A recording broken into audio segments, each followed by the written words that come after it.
अगर सब माया है तो फिर हम साधना क्यों करते हैं?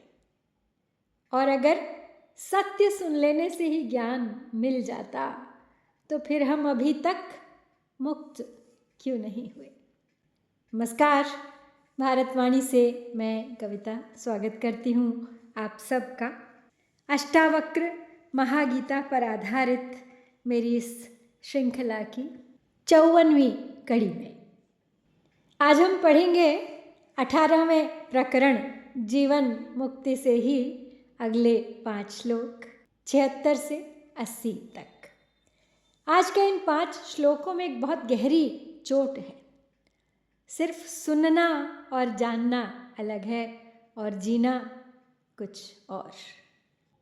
आज हम देखेंगे कि मनुष्य क्यों ज्ञान सुनकर भी अज्ञान बना रहता है, कैसा होता है वह ज्ञानी जो करता हुआ भी कुछ नहीं करता, और क्यों अंत में स्वर्ग नरक मोक्ष सब अर्थहीन हो जाते हैं।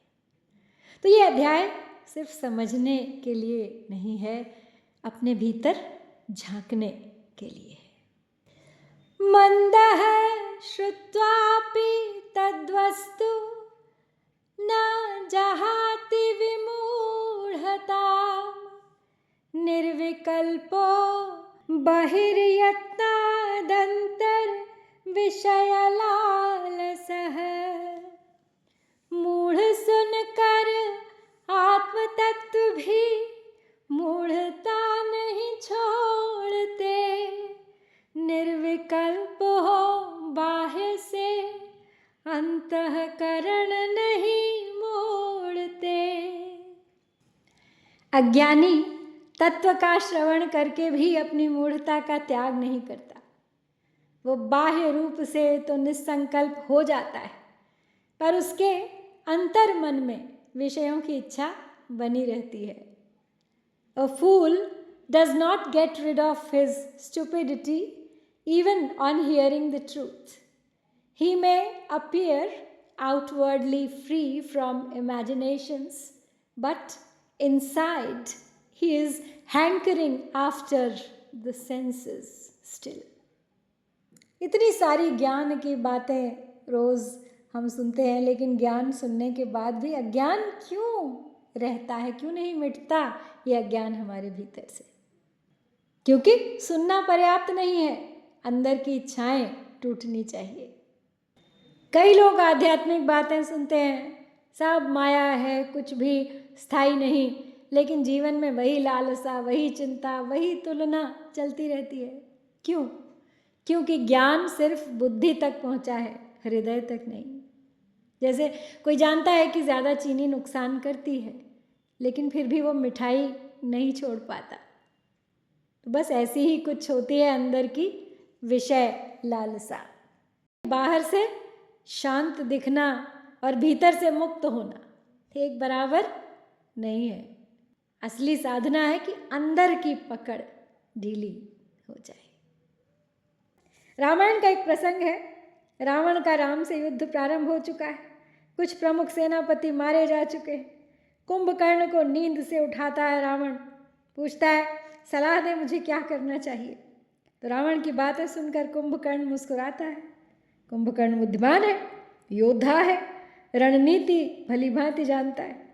रावण से पूछता है कि जब खरदूषण मारे गए, ताड़का मारी गई, ये विश्वास हो गया कि वनवासी कोई साधारण मानव नहीं है, तब तुमने मेरी राय क्यों नहीं ली? वो समझ गया था कि रावण उससे सलाह नहीं मांग रहा है, युद्ध पर चलने का निर्देश दे रहा है। तो कुंभकर्ण ने कहा भाई, पहले विचार करने योग्य बात पर जो बाद में विचार करता है नीति के अनुसार, तो वो मंदमती है, और मंदमती कभी विजयी नहीं होता। तो मंदमती जो शब्द इस श्लोक में प्रयोग हुआ है, अब संभवतः उसका अर्थ स्पष्ट हो गया होगा।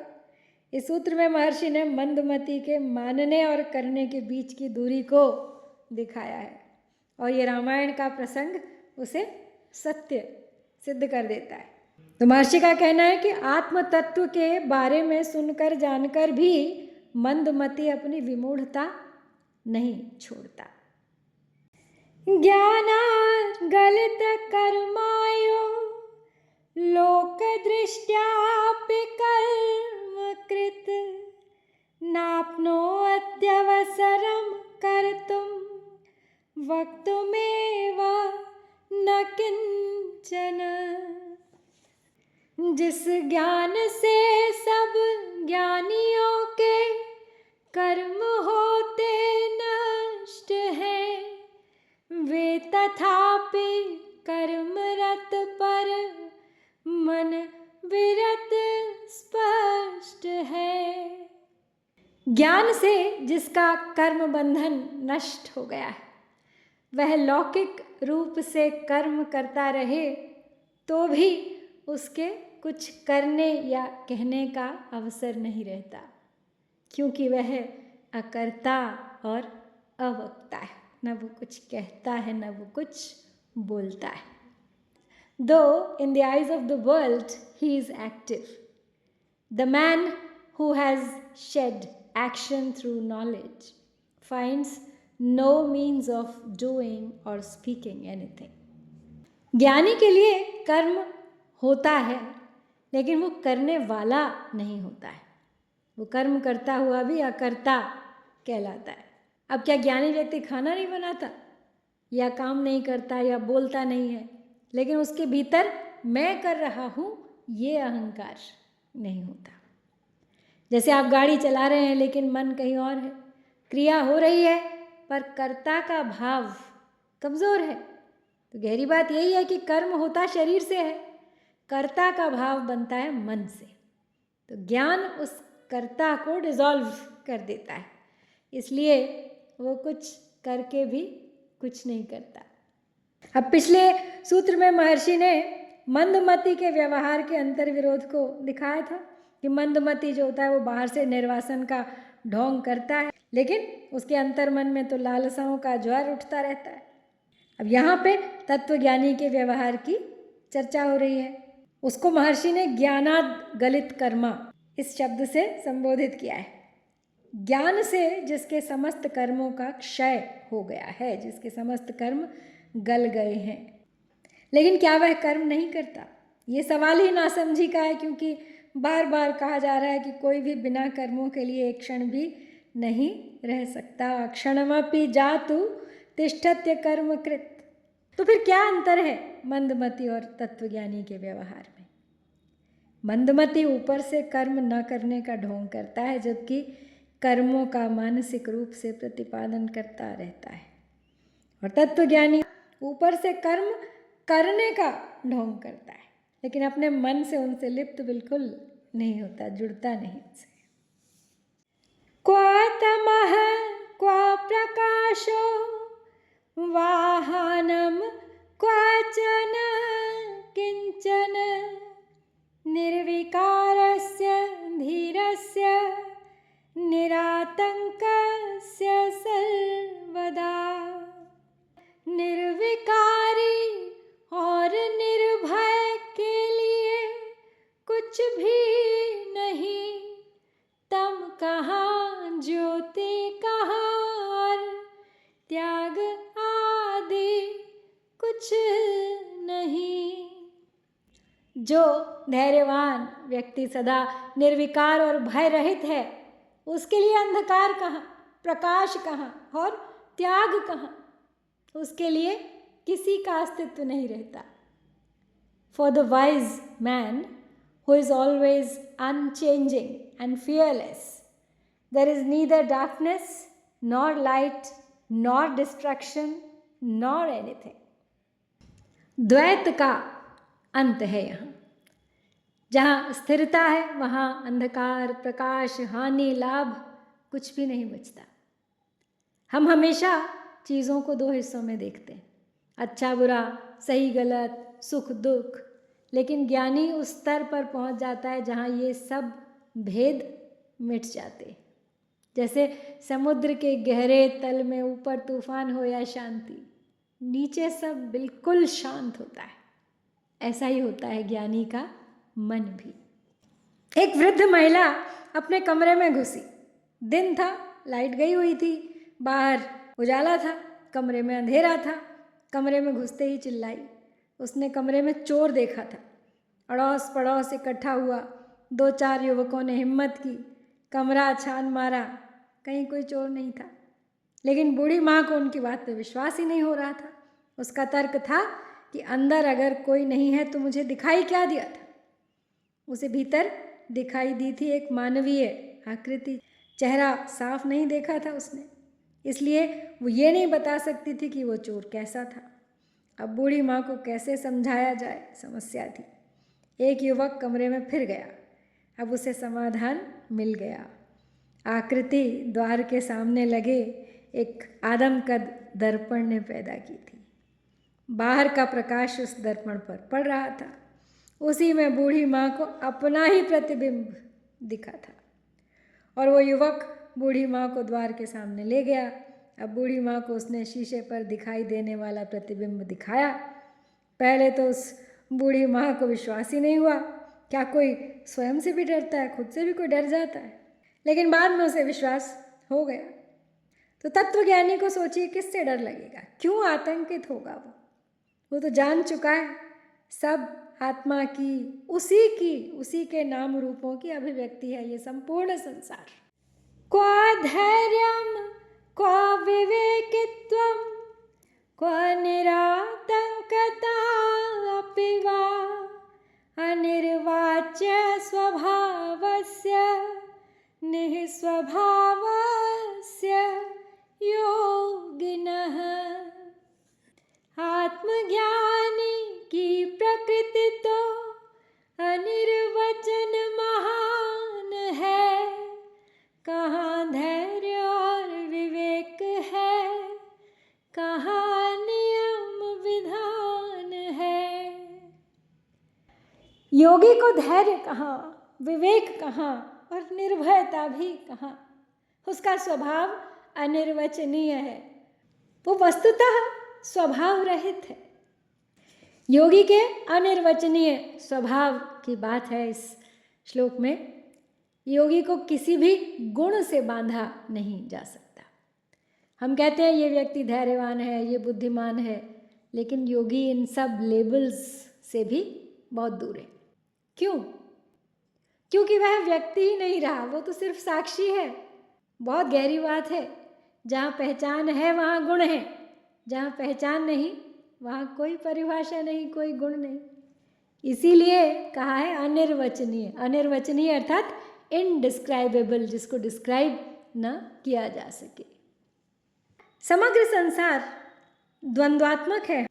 हम इसे हमेशा दो तरीके से देखते हैं, सुख दुख, हानि लाभ, जीवन मरण, यश अपयश, अंधकार प्रकाश, विद्या अविद्या, ये सब इन्हीं द्वंद्वों के रूप में देखते हैं। लेकिन देखा जाए तो है तो ये एक ही, किसी चीज़ का होना और ना होना। और ये सब सापेक्ष हैं, अर्थात तुलना से पैदा हुए हैं ये शब्द।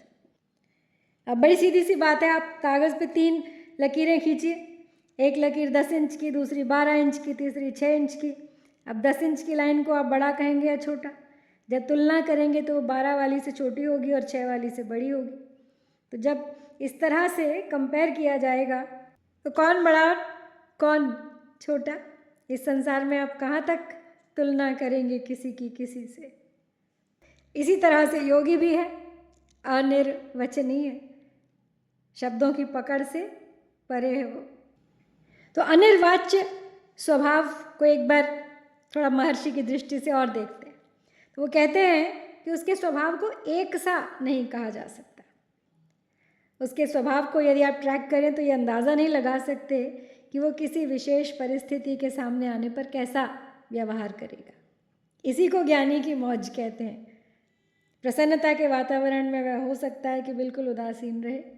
यह भी हो सकता है कि जब शेष लोग हैरान परेशान हो, बाहर प्रसन्नता का कोई कारण न दिखाई दे रहा हो, लेकिन वो मस्ती में मुस्कुरा रहा हो। साधारण व्यक्ति की भाषा में इस अनिर्वचनीय स्वभाव वाले को पागल भी कहा जा सकता है। उसका व्यवहार समझ नहीं आता, इसलिए तत्वज्ञानी को पागल कह देते हैं लोग। पागल होने का अर्थ है कि उसका व्यवहार सामान्य की तरह नहीं है। लेकिन संसारियों के पास इतना समय कहाँ है कि वो असामान्य के सुपर नॉर्मल और एबनॉर्मल के भेद को समझें, समझने का समय निकालें। उन्हें ज़रूरत भी नहीं कोई उसकी, उनके लिए बस वो उनका अपना नहीं है, उनकी बिरादरी का नहीं है, बस इतना ही काफ़ी है। महापुरुषों के साथ अक्सर ऐसा होता है। जड़ भरत की कथा आपने पढ़ी होगी। सामान्य व्यक्ति की बुद्धि की पकड़ में नहीं आता योगी का स्वभाव, और उसकी निश्चित व्याख्या भी नहीं हो सकती। प्रकृति के नियम बंधनों से परे होता है योगी। ना स्वर्गो नैव नरको जीवन मुक्तिर्न चैवहि जीवन मुक्तिर्न चैवहि बहुनात्र किमुक्तेन योगदृष्ट्या न किंचन। योगी नरक और स्वर्ग जीवन मुक्ति का इच्छुक नहीं, बहुत कहना निष्प्रयोजन योग दृष्टि से कुछ नहीं। योगी के लिए ना स्वर्ग है, ना नरक और ना ही मोक्ष। तो इस संबंध में और अधिक कहने से क्या लाभ है। योग की दृष्टि से देखा जाए तो कुछ भी नहीं है। There is neither heaven nor hell nor even liberation during life.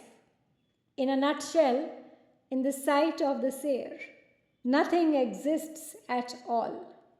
ये श्लोक कहता है कि अंतिम निष्कर्ष कुछ भी नहीं है। योगी की दृष्टि से स्वर्ग नरक मोक्ष सब कल्पना है। यही तो है सबसे गहरा झटका। हम पूरा जीवन ये सोचते रहते हैं कि मैं साधना करूँगा, मोक्ष मिलेगा, अच्छे कर्म करूँगा, स्वर्ग में जाऊँगा। लेकिन यहाँ कहा जा रहा है कि मोक्ष भी एक कॉन्सेप्ट है, कोई स्थान नहीं है। जैसे सपना देखते समय आपको लगता है कुछ पाना है, पर जागने पे पता चलता है कुछ था ही नहीं। तो बड़ी गहरी बात है यहाँ पे भी कि सत्य में कोई यात्रा नहीं, कोई लक्ष्य नहीं, कोई प्राप्ति नहीं, सिर्फ होना मात्र है। जहाँ लोहे की सांकल है तो दूसरी सोने की। बंधन तो बंधन है, चाहे वो कैसा भी हो। यहाँ पे महर्षि ने संसार के उस रूप का वर्णन किया है जो योगी की दृष्टि से दिखाई देता है। उसे वही जान सकता है जो स्वयं योगी हो। तो फिर अब लौट फिर के हम फिर उसी सवाल पे आ जाते हैं कि अगर सब माया है तो फिर साधना क्यों। शायद उत्तर यह है कि साधना इसलिए ताकि यह प्रश्न भी एक दिन समाप्त हो जाए। जब तक भीतर की पकड़ है तब तक साधना ज़रूरी है, और जब पकड़ छूट जाती है तो साधना भी अपने आप छूट जाती है। यही इन श्लोकों का सार है। सुनना नहीं, देखना है, समझना नहीं, होना है। तो आज यहीं समाप्त करते हैं। अगले एपिसोड में हम इसी यात्रा को आगे बढ़ाएंगे।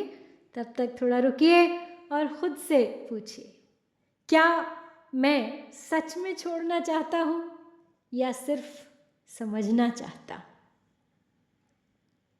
ओम शांति शांति शांति।